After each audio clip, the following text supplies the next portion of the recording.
Assalamualaikum warahmatullahi wabarakatuh. Bertemu kembali dengan saya Muhammad Hadid, peserta pelatihan dasar CPNS LAN KDOD Samarinda. Hari ini saya akan menjelaskan atau menyampaikan materi tentang hasil habituasi, hasil aktualisasi saya selama 1 bulan dengan judul kegiatan yakni peningkatan media pembelajaran daring mata kuliah struktur perkerasan jalan program studi teknik sipil Institut Teknologi Kalimantan. Saya ucapkan terima kasih kepada coach saya Ibu Ika Retnaningrum dan juga kepada mentor saya Bapak Andika Ade Indra Saputra. Pelaksanaan aktualisasi ini dibagi menjadi 4 kegiatan utama, yakni melakukan revisi rencana pembelajaran semester atau RPS mata kuliah, kemudian penyusunan rencana pelaksanaan pembelajaran, dan juga dilanjutkan dengan penyusunan materi pembelajaran, dan yang terakhir adalah kegiatan penyusunan tugas, evaluasi, dan rubrik penilaian. Nah, untuk kegiatan pertama, yaitu melakukan revisi rencana pembelajaran semester. Nah, mata kuliah struktur perkerasan jalan ini sendiri merupakan salah satu mata kuliah kurikulum baru di 2020 dan sampai 2024 program studi teknik sipil yang akan dilaksanakan pada tahun ajaran ini. Mata kuliah ini awalnya didesain dengan metode tatap muka langsung di kelas, ya. Dan akibat adanya pandemi COVID-19 ini, maka pembelajaran akan dilakukan secara daring. Untuk itu perlu disesuaikan RPS yang ada dengan pembelajaran secara daring. Nah, kemudian tahapan-tahapan yang dilaksanakan dalam kegiatan ini diawali dengan melakukan konsultasi tentang pelaksanaan kegiatan penyesuaian tersebut dengan mentor. Konsultasi dilakukan untuk mendapatkan arahan dan bimbingan untuk pelaksanaan kegiatan. Setelah dilakukan konsultasi dengan mentor, maka selanjutnya melakukan musyawarah, yang itu merupakan salah satu implementasi dari nilai nasionalisme tentang telaah RPS dengan tim penyusun kurikulum program studi dan dosen dengan rumpun teknik sipil yang sama sebagai wujud nasionalisme. Pembahasan terlebih dahulu tentang substansi dari materi yang sudah ada pada RPS sebelumnya dengan dosen rumpun ilmu yang sama dari program dari perguruan tinggi lain, yakni kami mengajak Bapak Cahya Buwana dari jurusan Teknik Sipil ITS Surabaya. Nah, karena jarak yang jauh dan juga tidak mungkinnya kita melakukan pertemuan langsung akibat adanya COVID, maka dilakukan pertemuan melalui Zoom meeting. Nah, hasil diskusi didapatkan masukan-masukan tentang materi-materi, konsep, urutan-urutan materi dari Pak Cahya Buwana. Kemudian dari hasil diskusi dengan Pak Cahya Buwana, kemudian dituangkan dalam RPS yang akan nanti didiskusikan dengan tim penyusun kurikulum program studi. Nah, musyawarah atau diskusi dengan tim kurikulum program studi dilakukan secara langsung dengan memperhatikan protokol kesehatan untuk pencegahan COVID-19. Nah, diskusi dilaksanakan dengan sopan, ya, untuk menjaga atau sebagai implementasi dari nilai-nilai etika publik seorang pegawai negeri sipil. Penyusunan RPS setelah didapatkan dari hasil diskusi dengan dosen ITS dan juga dari tim kurikulum program studi, kemudian disusunlah RPS yang sudah merupakan RPS yang menyesuaikan pembelajaran daring. Penyusunan RPS dilakukan dengan tanggung jawab sesuai juga dengan nilai anti korupsi yang juga disusun berdasarkan mutu. Mutu di sini berarti berdasarkan capaian pembelajaran mata kuliah. Nah, capaian pembelajaran mata kuliah dari struktur perkerasan jalan yaitu dapat membuat campuran atau job mix design untuk campuran panas, mendesain tebal perkerasan, mengevaluasi kondisi perkerasan jalan, merencanakan overlay jalan, dan metode pelaksanaan perkerasan jalan. Hasil penyusunan RPS yang berupa dokumen RPS kemudian dilaporkan pada mentor untuk mendapatkan masukan. Setelah melaporkan RPS ini kepada mentor, selanjutnya dilakukan pengesahan oleh pimpinan yang juga di sini adalah mentor saya, Bapak Andika D. Indra Saputra, sebagai bukti nilai akuntabilitas yang dapat dipertanggungjawabkan.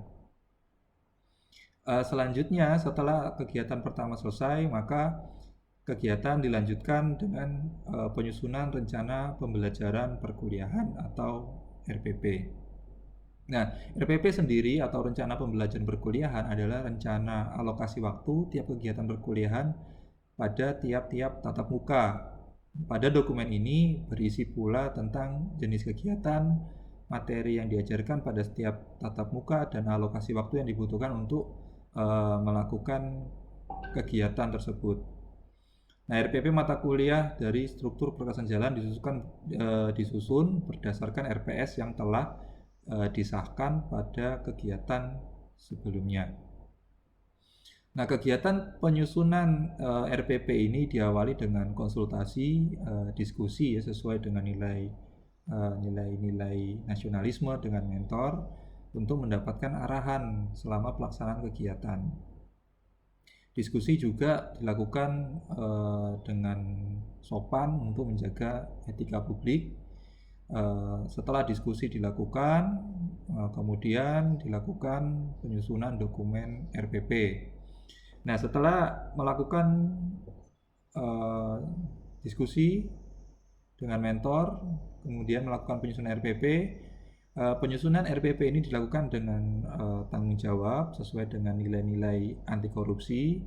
RPP juga disusun berorientasi mutu sesuai dengan CPMK yang tertera di RPS, yang itu juga merupakan salah satu implementasi dari nilai komitmen mutu.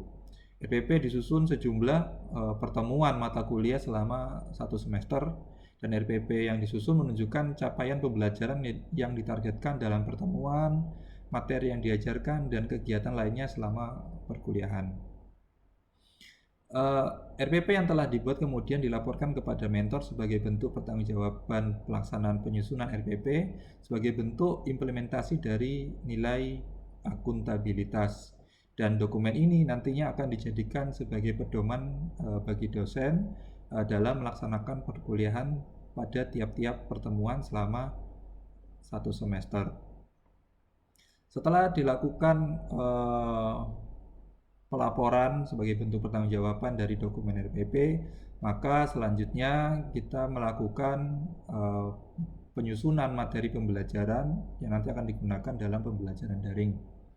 Nah, materi pembelajaran sendiri merupakan komponen inti dalam kegiatan belajar mengajar. Yang materi ini bersih tentang konsep dan inti dari suatu mata kuliah yang harus diajarkan dan diketahui. Materi yang disampaikan harus dipahami oleh mahasiswa untuk mencapai capaian pembelajaran mata kuliah yang diharapkan. Materi-materi dapat bersumber dari buku, internet, jurnal penelitian, jurnal ilmiah, video, peraturan, dan lain-lain. Pada kegiatan ini, materi yang disusun merupakan materi yang dipresentasikan saat perkuliahan dan video pembelajaran. Materi yang telah dibuat akan diunggah ke laman Google Classroom dan juga YouTube. Nah, keterkaitan substansi pelatihan pada kali ini sesuai dengan tahapan-tahapan yang akan dilakukan dalam kegiatan ini. Yang pertama, dilakukan konsultasi dengan mentor ya untuk mendapatkan arahan dan bimbingan untuk pelaksanaan kegiatan. Kemudian setelah kita melakukan konsultasi, maka selanjutnya kita melakukan pengumpulan materi baik dari buku teks, e-book, jurnal yang sudah saya sebutkan tadi. Kemudian kita menyusun materi. Nah, penyusunan materi dilakukan dibagi menjadi 2, ada yang materi presentasi, ada juga materi tentang video pembelajaran. Perkuliahan direncanakan secara daring dengan menggunakan layanan Google Classroom yang dapat terintegrasi dengan laman Google Meet dan Zoom Meeting yang nanti akan memudahkan dalam pelaksanaan perkuliahan. Materi yang dibuat memperhatikan bahan kajian yang digunakan setiap pertemuan yang telah tercantum pada dokumen RPS dan RPP, dan materi yang dibuat juga mencantumkan sumber kutipan sebagai bentuk kejelasan sehingga materi yang dihasilkan dapat dipertanggungjawabkan sebagai implementasi nilai akuntabilitas. Selain sebagai bukti kejelasan, pencantuman sumber kutipan sebagai bentuk kejujuran sehingga pemilik sumber kutipan tidak dirugikan sebagai bentuk implementasi dari nilai anti korupsi. Sebagai bentuk dari implementasi nilai komitmen mutu, pembelajaran mata kuliah struktur perkerasan jalan ini menambahkan materi yang sedang berkembang belakangan ini, yakni terkait dengan pemrograman sebagai bentuk inovasi. Selain itu, sebagai bentuk implementasi dari nasionalisme atau nilai-nilai nasionalisme, maka materi yang disusun mengambil contoh-contoh yang ada di sekitar ITK atau contoh-contoh kondisi jalan yang ada di Balikpapan. Dengan demikian, diharapkan mahasiswa dapat menumbuhkan rasa peduli terhadap kondisi sekitar dan mendorong mereka agar dapat berpikir kritis untuk perbaikan kondisi jalan di sekitar mereka. Kemudian setelah materi ini disusun, dilakukan pengunggahan pada laman YouTube dan Google Classroom. Nah, pembuatan video juga, pembuatan video yang dilaksanakan sebagai bentuk materi pembelajaran menggunakan bahasa Indonesia yang santun dan sesuai dengan nilai etika publik. Nah, pembuatan video menggunakan bahasa yang santun karena video dapat diakses oleh masyarakat luas sehingga perlu menggunakan bahasa yang santun. Materi video yang dibuat adalah materi tentang perhitungan parameter perencanaan dan juga materi perhitungan tebal perkerasan bentur. Setelah dilakukan pengunggahan ke laman YouTube dan Google Classroom, kemudian dilakukan pelaporan kepada mentor sebagai bukti bahwasannya kegiatan ini sudah selesai dilaksanakan. Selanjutnya juga dilakukan perizinan atau izin ya untuk melanjutkan pada kegiatan berikutnya, yakni mempersiapkan tugas, evaluasi, dan rubrik penilaian. Nah, tugas dan evaluasi yang dibuat pada kegiatan keempat merupakan alat yang digunakan untuk mengukur ketercapaian pembelajaran oleh mahasiswa selama proses belajar mengajar. Sedangkan rubrik penilaian adalah instrumen penilaian yang digunakan untuk menilai hasil tugas dan evaluasi yang dibuat oleh mahasiswa. Sehingga pada setiap mata kuliah, rencana tugas, evaluasi, dan rubrik ini dibutuhkan untuk memudahkan dan penyeragaman nilai tugas evaluasi. Nah, kegiatan pembuatan tugas diawali dengan konsultasi dengan mentor sebagai bentuk arahan dalam pelaksanaan kegiatan. Selanjutnya, perencanaan tugas beserta rubrik, kemudian pelaksanaan pembuatan evaluasi dan juga rubrik penilaian evaluasi. Tugas yang dibuat mengacu pada CPMK sebagai mutu yang akan ditargetkan. Hal ini sesuai dengan implementasi dari komitmen mutu. Hal ini menunjukkan pula tentang kejelasan dari tugas yang akan diberikan kepada mahasiswa sesuai dengan implementasi dari nilai akuntabilitas. Tugas yang diberikan pada setiap pertemuan untuk mengukur tingkat pemahaman dari mahasiswa. Tugas diberikan pada akhir mata kuliah dan dikumpulkan pada waktu tertentu. Pembuatan rubrik penilaian tugas disusun berdasarkan indikator-indikator penilaian. Rubrik penilaian dengan indikator ini merupakan wujud transparansi penilaian yang menunjukkan implementasi nilai anti korupsi.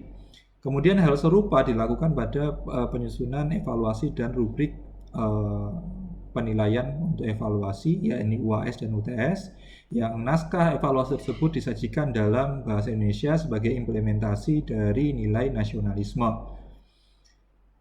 Setelah tugas, evaluasi, dan rubrik penilaian dikerjakan, maka selanjutnya dilakukan pelaporan kepada mentor sebagai bentuk pertanggungjawaban bahwasannya kegiatan ini telah selesai dilaksanakan.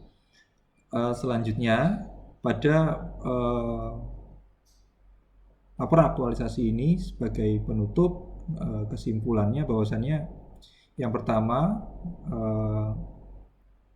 tersedianya rencana pembelajaran semester yang dapat mengakomodasi pembelajaran online mata kuliah struktur perkerasan jalan. Yang kedua, tersedianya dokumen RPP, mata kuliah struktur kekerasan jalan. Yang ketiga, tersedianya materi perkuliahan yang telah diunggah pada laman Google Classroom dan YouTube. Kemudian yang terakhir adalah tersedianya naskah tugas dan evaluasi serta rubrik penilaian mata kuliah struktur kekerasan jalan. Demikian laporan aktualisasi dari saya. Terima kasih. Assalamualaikum warahmatullahi wabarakatuh.